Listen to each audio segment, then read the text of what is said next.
जय हिंद दोस्तों। आज के इस वीडियो में हम लोग सॉल्व करेंगे 20 बहुविकल्पी महत्वपूर्ण प्रश्न जो आपके बोर्ड एग्जाम में आने वाले हैं। तो ये आपके पिछले वर्ष के बहुविकल्पी प्रश्न हैं जिन्हें आप सॉल्व कर लीजिए। हो सकता है फ्रेंड्स आपके एग्जाम में आ भी जाएं। तो खंड आ का है। सबसे पहला प्रश्न है आपका, झूठा सच किस विधा की रचना है।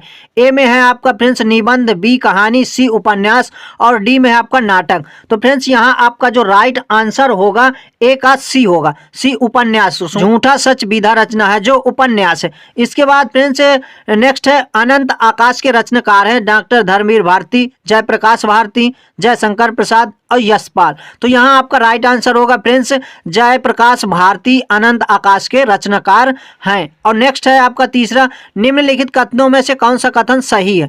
ए गुनाहों के देवता के रचनाकार मुंशी प्रेमचंद हैं, नहीं है फ्रेंड्स। भारतेंदु हरिश्चंद्र आलोचना साहित्य के जनक माने जाते हैं, फ्रेंड्स नहीं माने जाते। अब इसके दो स्टेप ए सी और डी इधर दिया हुआ है। तो फ्रेंड्स आप यहाँ देख लेंगे, गेहूं और गुलाब निबंध के लेखक राम वृक्ष बेनीपुरी हैं, नहीं है फ्रेंड्स। आप कह सकते हैं कि नहीं है, आप गौर करिए, मेरे कहने पे आप ध्यान नहीं देंगे फ्रेंड्स।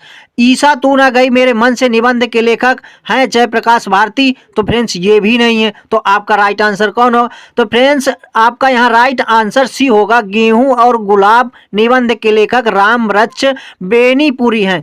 अब नेक्स्ट है फ्रेंड्स चौथा आपका, पंचांग दर्शन के रचनाकार हैं मथुरा नाथ शुक्ल, बी लल्लू लाल, सी है सदल मिश्र और डी है इंसा अल्लाह खां। तो फ्रेंड्स यहाँ आपका जो सही आंसर होगा मथुरा नाथ शुक्ल इसके लेखक हैं। फ्रेंड्स आपका यहाँ पांचवा क्वेश्चन है, सारंगधर रचनाकार हैं। तो सारंगधर के रचनाकार कौन है। ए परमाल रासो, हमीर रासो, कुमार रासो और बी शैलेदेव रासो। तो फ्रेंड्स यहाँ आपका जो राइट आंसर होगा बी हमीर रासो इसके रचनाकार हैं। नेक्स्ट है आपका छठवां, छायावाद युग की प्रमुख प्रवृत्तियां कौन सी हैं।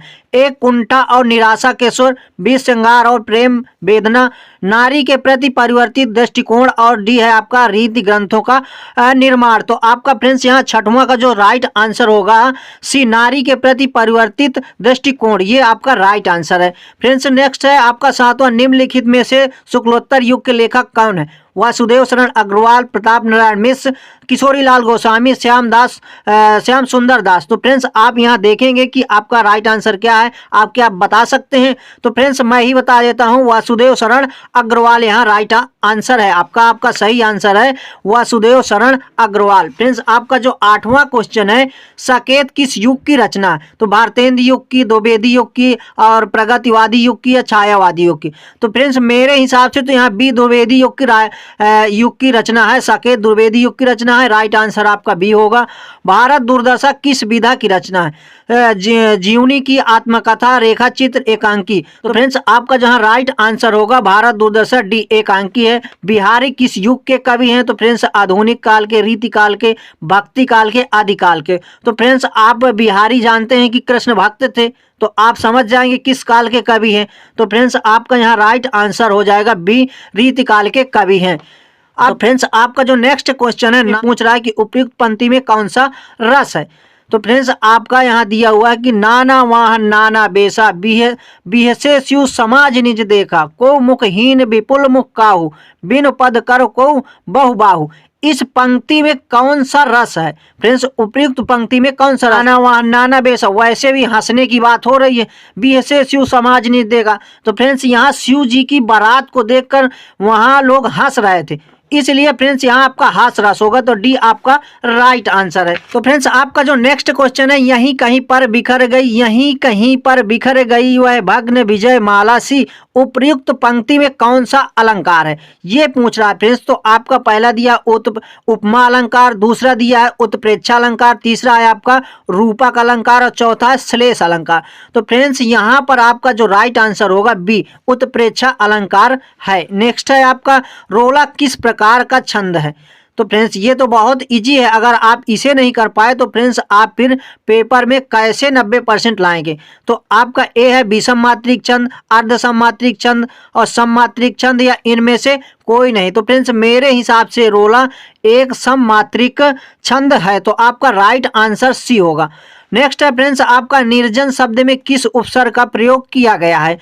यहाँ फ्रेंड्स आपको शब्दों का गौर करना है, क्योंकि बड़ी नी, छोटनी, नीर, निर, इस प्रकार फ्रेंड्स आपका दिया हुआ है। तो आप फ्रेंड्स आपका मेरे हिसाब से निर्जन शब्द में उपसर्ग का प्रयोग किया गया है, तो निर उपशब्द का प्रयोग किया गया है। फ्रेंड्स आपका नेक्स्ट है धनुष का पर्यायवाची शब्द है आसिम, कुलिस, कुदंड, पावी। तो आपका फ्रेंड्स ये राइट आंसर होगा, कोदंड धनुष का पर्यायवाची शब्द है। अब नेक्स्ट है कुछ इस प्रकार से। अब आ जाइए फ्रेंड्स प्रत्यय में। तो भलाई शब्द में कौन सा प्रत्यय है? ए में दिया है ई, बड़ी ई दिया है, छोट में फ्रेंड्स बी में दिया है आई, और सी में दिया है आई, और डी में दिया है फिर आई। तो फ्रेंड्स सेम शब्द दिए हैं, पढ़ने में सब सेम लग रहे हैं कि एक जैसे।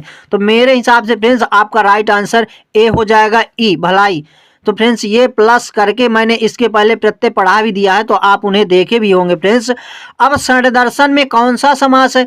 फ्रेंड्स ए में है तत्पुरुष समास, कर्मधारय समास, द्विग समास, द्वंद्व समास है। और फ्रेंड्स नेक्स्ट में आपका 19वें नंबर में जो क्वेश्चन है, हर्यत्र शब्द का संधि विच्छेद है। तो फ्रेंड्स हर्यत्र शब्द का संधि विच्छेद है ए, हर प्लस अत्र, हर्य प्लस अत्र, हरि प्लस अत्र, हरि प्लस अत्र। फ्रेंड्स ये शब्द सेम एक दूसरे से मिलते जुलते हैं, तो आप किस में टिक करेंगे? भ्रमित हो जाएंगे। हर यत फ्रेंड्स आपको सबसे पहले पढ़ना है कि ये क्या कह रहा है। तो आपका फ्रेंड्स हरि धन अत्र बराबर हो जाएगा हर यत। तो राइट आंसर आपका हो जाएगा डी, हरि प्लस अत्र, यानी मतलब लिख जाएगा हर यत्र। इस प्रकार आपके 19 कंप्लीट हुए। अब फ्रेंड्स लास्ट में जो आपका क्वेश्चन है, एक प्रतिशत धातु का पुरुष एक वचन है, उत्तम पुरुष द्वितीय वचन, मध्यम पुरुष बहुवचन, और सी है मध्यम पुरुष द्वितीय वचन, और डी है आपका उत्तम पुरुष बहुवचन। तो फ्रेंड्स ये आपका जो राइट आंसर क्या होगा? तो मेरे हिसाब से फ्रेंड्स आपका राइट आंसर बी होगा, मध्यम पुरुष बहुवचन है। इस प्रकार फ्रेंड्स आपके 20 बहुविकल्पी प्रश्न कंप्लीट हुए। इतने ही फ्रेंड्स, अगर ऐसे क्वेश्चन ही आते हैं, क्योंकि मैंने पेपर से ही आपको बताया। तो फ्रेंड्स अब मिलते हैं नेक्स्ट टॉपिक के साथ, तब तक के लिए बाय बाय।